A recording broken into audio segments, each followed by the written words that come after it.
ગુજરાતી કવિતાના વરિષ્ઠ કવિઓમાં સન્માનપૂર્વક લેવાતું નામ એટલે કવિ શ્રી અનિલ જોશી, જે કોઈ પરિચયની મોહતાજ નથી એવા કવિની ગીતો અને લયબદ્ધ કવિતાઓનો એક સંગ્રહ છે. ઓરા આવો તો વાત કરીએ. વિશાલ પબ્લિકેશન મુંબઈનું આ પબ્લિકેશન છે અને ઓરા આવો તો વાત કરીએ એમાં બહુ ખીલ્યા છે કવિ અનિલ જોશી. અને કવિ અનિલ જોશીના આમ પણ શબ્દો જે પ્રવાહિત સ્વરૂપ પકડે છે અને જે રીતે ભાવકના અંતર્મનને સ્પર્શે છે એ કાબિલે દાદ છે.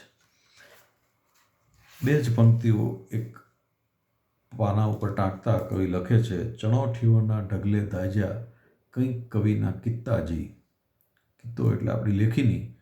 ચણોઠીઓના ઢગલે દાઝ્યા કંઈક કવિના કિત્તાજી, શબ્દોમાં હું એમ પ્રવેશ્યો જેમ આગમાં સીતાજી.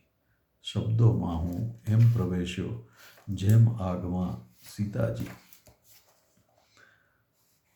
અને એમણે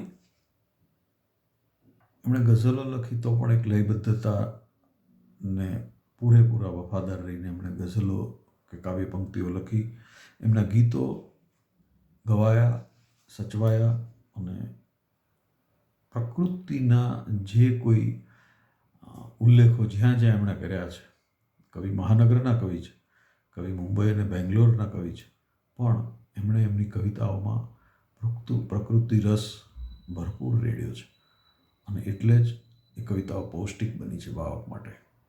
તું જળ ને હું ઘાસ, ઝંખન મારું ભડકે ભળતું પળપળ ખરતી તરસી, લૂ ઝરતી વેળાને ખેતર નથી વાદળી વરસી, મન ફાવ્યું ત્યાં ભટકું મારી રઝર પાટ વીણચાસ, તું જળ ને હું ઘાસ.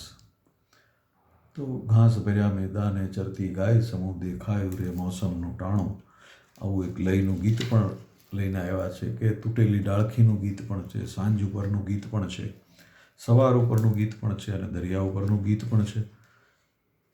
અને બહુ જ સંવેદનશીલ રચના કન્યા વિદાયની, જે મને યાદ છે ત્યાં સુધી ઘણા બધા માતા પિતાએ પોતાની વહાલુડી દીકરીના લગ્નની કંકોત્રીમાં પણ આ કવિતાઓ છપાવી છે.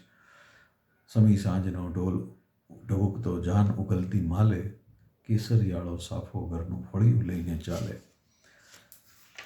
સંવેદના, સમજણ અને આ બંનેના સંયોજનથી લય અને છંદબદ્ધતા સાથે આ કવિએ જે ગુજરાતી કવિતાઓ ગુજરાતી ભાષાને આપી છે એના માટે ભાવકો સદાય આ કવિના ઋણી રહેશે.